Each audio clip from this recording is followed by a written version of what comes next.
जावा script में closures एक बहुत ही इम्पोर्टेंट कॉन्सेप्ट है। ये ज़्यादातर इंटरव्यू में ये क्वेश्चन पूछा जाता है कि क्लोजर्स क्या होता है। क्लोजर्स को समझने के लिए पहले चलिए हम ये समझते हैं कि जावा स्क्रिप्ट कोड एग्जीक्यूट कैसे होता है और उसका क्या प्रोसेस है। जब आप कोई जावा स्क्रिप्ट में कोड लिखते हैं तो वो सिंगल कॉल स्टैक में जाके वो कोड एग्जीक्यूट होता है।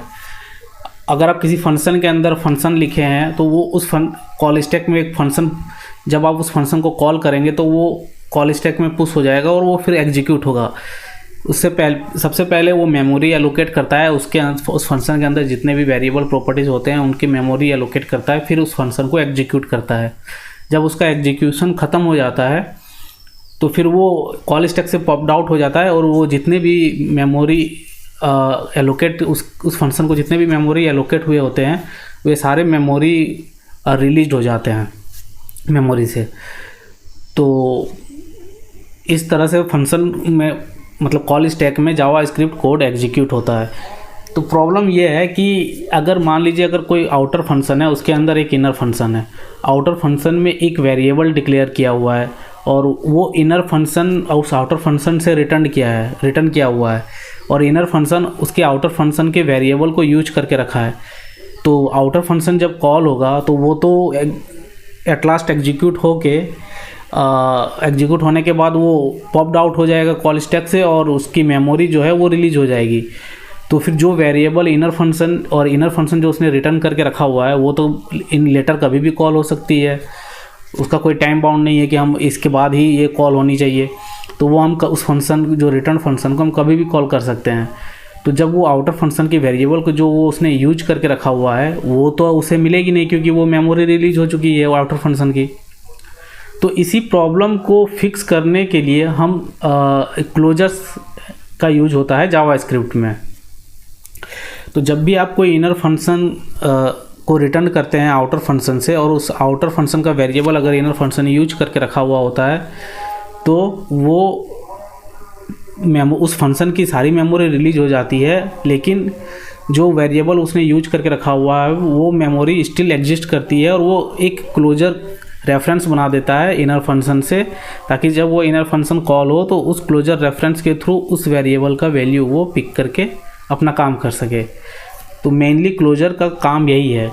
और जब कोई इंटरव्यूअर पूछता है कि व्हाट इज़ क्लोजर्स, तब हम सिंपली इस लाइन में आंसर दे सकते हैं कि if there is any return inner function from the outer function and that inner function is used any variables of that outer function, that time there will be a closure create and bind to the inner function. So anytime if inner function is called, then that inner function can access the variables from the closure. This is इस simple तरीके से आप इसका इस तरह से जवाब दे सकते हैं। अब मैं कोड में एग्जाम्पल के तरीके से आपको बताता हूँ कि वो जो क्लोजर बनाता है ब्राउज़र में कैसे कंसोल करके देख सकते हैं कि वो क्लोजर कैसा दिख रहा है और वो कैसे कितने एक इनर फंक्शन अगर रिटर्न हो रहा है तो वो कितने क्लोजर्स बनाता है। मान लीजिए अगर उसके मल्टीपल हायरार्की में आउटर फंक्शंस हैं, अगर वो इनर फंक्शन रिटर्न हो रहा है तो जितने वो हायरार्की में अगर वेरिएबल को यूज करके रखा होगा वो उतने उस फंक्शन के नाम से क्लोजर बना लेगा। तो मैं आपको एग्जांपल के तरीके से दिखाता हूँ कि यहाँ इस कोड में आप देख रहे होंगे कि ये एक मैंने आउटर फंक्शन बनाया है और एक इनर फंक्शन को रिटर्न किया हुआ है। इसमें आउटर फंक्शन में एक वेरिएबल x है, उस x को मैंने इनर फंक्शन में यूज करके रखा है और इस आउटर फंक्शन को मैंने कॉल किया है। तो यहाँ पे क्या होगा कि इसका जब मैं आउटर फंक्शन को कॉल करूँगा तो और यहाँ पे इनर फंक्शन वो कंसोल करेगा, तो इस इनर फंक्शन के साथ एक क्लोजर अटैच होगा जो x इस नाम से क्लोजर बनेगा आउटर फंक्शन के नाम से और वो x का वैल्यू स्टोर करके रखेगा। मैं इसको आपको ब्राउज़र में दिखाता हूँ एग्जीक्यूट करके।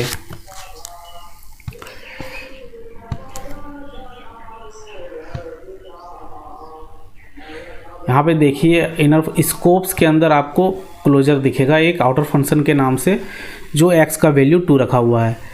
आउटर फंक्शन का स्कोप अभी फिनिश्ड हो चुका है, लेकिन इनर फंक्शन अभी भी मेमोरी में है और वो कभी भी कॉल हो सकती है। तो वो जब कॉल होगा तो उसे एक्स का वैल्यू कहाँ से मिलेगा, क्योंकि उसकी तो वो फिनिश्ड हो चुका है आउटर फंक्शन, तो वो उसका वैल्यू यहाँ से उठाएगा, क्लोजर के आउटर फंक्शन से यहाँ से उसका वैल्यू वो पिक कर लेगा।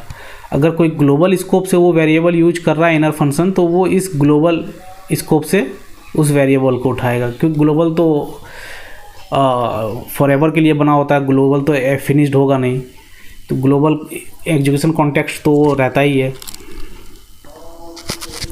अब मान लीजिए मैं यहाँ पे एक फंक्शन, एक वेरिएबल और बना रहा हूँ, लेकिन उसको मैं यूज नहीं कर रहा हूँ, ठीक है। तो क्या ये क्लोजर में रहेगा? नहीं, ये क्लोजर में नहीं रहेगा, क्योंकि ये वेरिएबल इनर फंक्शन में यूज नहीं हुआ है, तो इसको क्लोजर नहीं रखेगा, मेमोरी का स्पेस नहीं बढ़ाएगा फालतू का, क्योंकि वो तो यूज कर भी नहीं रहा है, तो ये ऐसे ही पड़ा रहेगा। इसलिए क्लोजर उसी वेरिएबल्स को रखता है जिसका वेरिएबल को इनर फंक्शन यूज कर रहा है।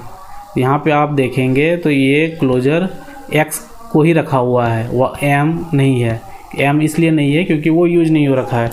अगर मैं यहाँ पे प्लस एम कर दूँ, अब ये एक्स और एम दोनों को रखेगा। यहाँ पे देखिए एक्स और एम दोनों को रख लिया इस क्लोजर ने। अब मैं इसको अभी हटा देता हूँ फ़िलहाल के लिए। अब एक फंक्शन और बनाते हैं, फंक्शन आउटर।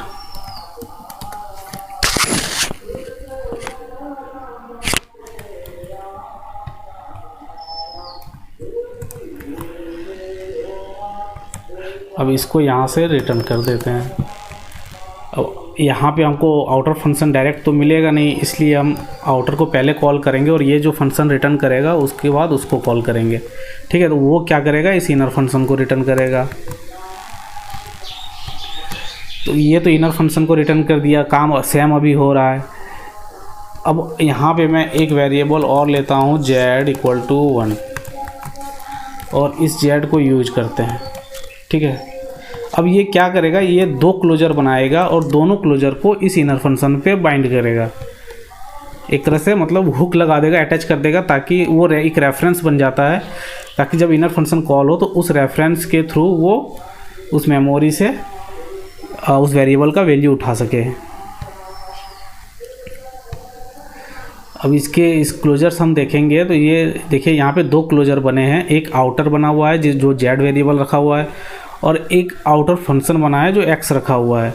तो इस तरह से हायरार्की में अगर जितने भी वो लेवल, इसको हम एक लेक्सिकल स्कोप भी कहते हैं जावास्क्रिप्ट में। लेक्सिकल स्कोप ये होता है कि अगर हम किसी भी पेरेंट फंक्शन में कोई वेरिएबल डिक्लेयर है तो उसके इनर फंक्शंस में हम उस वेरिएबल को यूज कर सकते हैं, तो वो लेक्सिकल स्कोप होता है। वो इसका लेक्सिकल स्कोप है, फिर ये इनर फंक्शन का लेक्सिकल स्कोप है। तो कितने भी अपर लेवल पे वो वेरिएबल डिक्लेयर है, उसके इनर लेवल पे हम उस वेरिएबल को यूज कर सकते हैं।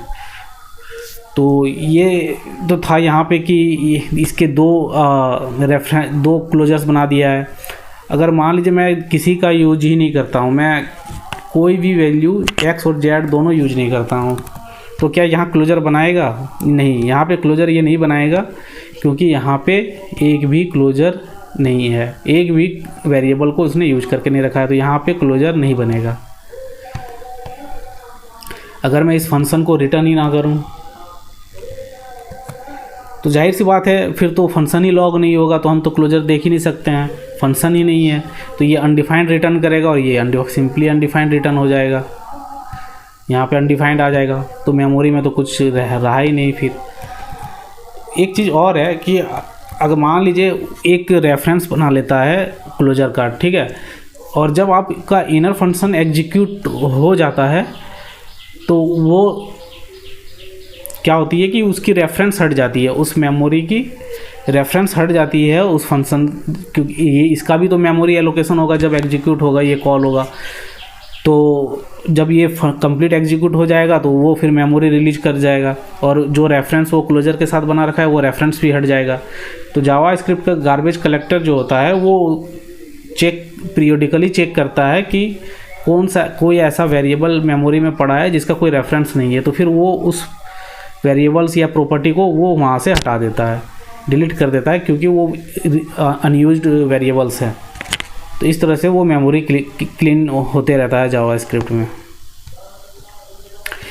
ये तो था क्लोजर का कॉन्सेप्ट। आशा करता हूँ कि आपको ये समझ में आया होगा। अगर ये वीडियो आपको अच्छा लगा है तो प्लीज़ लाइक, शेयर और सब्सक्राइब करें। Thank you.